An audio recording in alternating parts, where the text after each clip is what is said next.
mga kalingap. Ayan po, nakita nyo po. Ayan, ito po ang sitwasyon namin dito ngayon sa Daet. Ngayon po ay mahina ang ulan pero malakas po ang hangin. Ayan. Ayan po. Grabe po ang lakas ng hangin.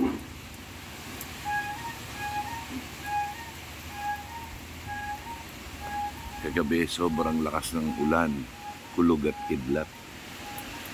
Ayan, hindi po tayo ganong nakatulog dahil sa ang kinakatakot ko po ay baka biglang may buhawi na naman ulit. Ayan.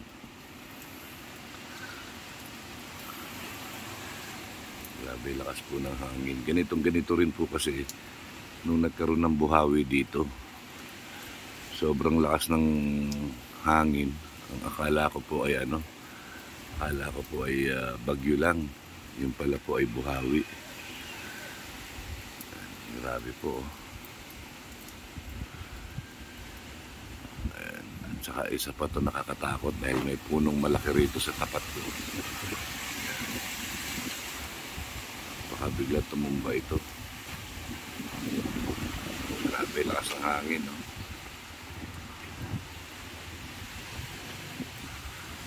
Grabe. Yan, sa sobrang lakas ng hangin at ulan po kagabi, yan pinasok po ng ulan ang loob ng bahay ko. Yan, dahil wala pa pong bintana doon sa taas.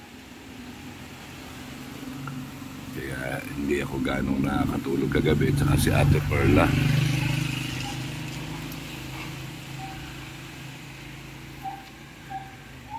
So sa ngayon po wala pa namang nakikitang pinsala dito.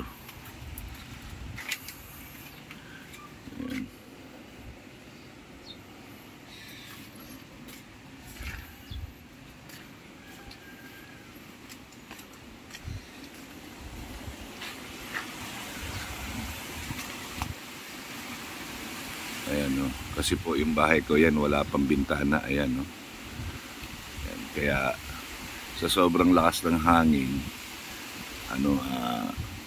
pumasok siya dun sa loob.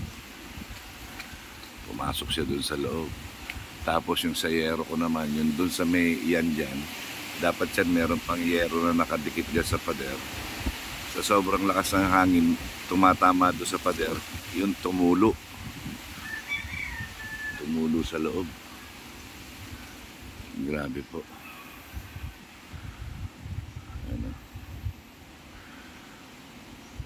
Yung sitwasyon dito sa lugar ko dito sa Daet.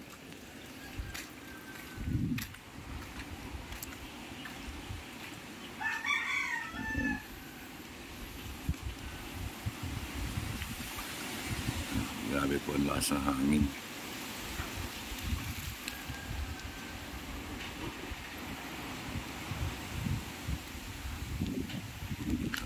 Naririnig niyo yung hangin, no?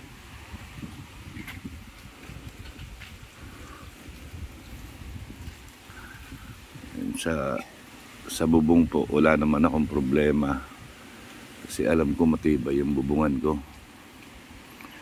Yan, yun lang yung bintana, oh. Tatakot ako baka mamaya biglang sobrang lakas kasi yun open, no? Yan, oh. Yan, saka to dalawa na yan, wala pa yung bintana. Malakas na naman po yung ulan, no?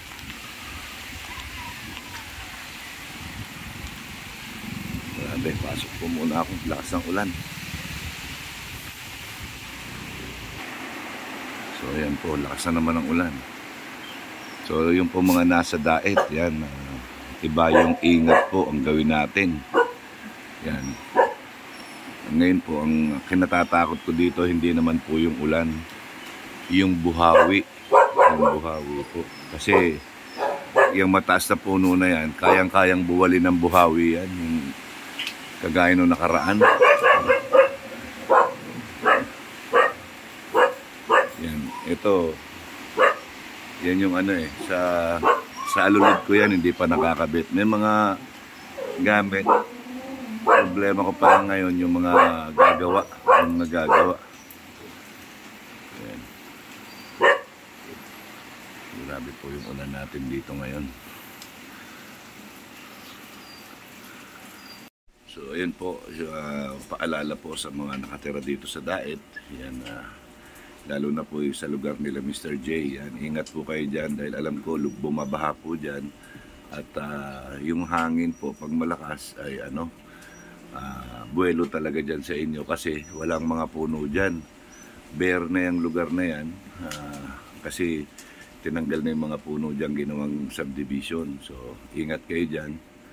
Yan, yan si Mr. J kay Gab Becerra na daw po tumuloy muna kasi pinasok ng tubig yung kanyang kubo.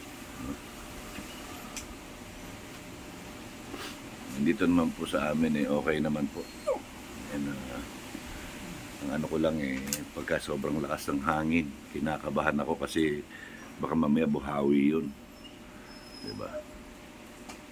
So, kagabi lang yun, medyo late na kami nakatulog kasi nga nilinis pa namin yung loob, pumasok yung tubig ulan, yung anggi po, malakas yung anggi kahapon kaya nilinis muna namin yan. Tapos itong garahe ko sa sobrang lakas ng ulan yan, napuno ng tubig itong garahe ko yan, yan, napuno ng tubig yung ano na yan, yung may graba na yan.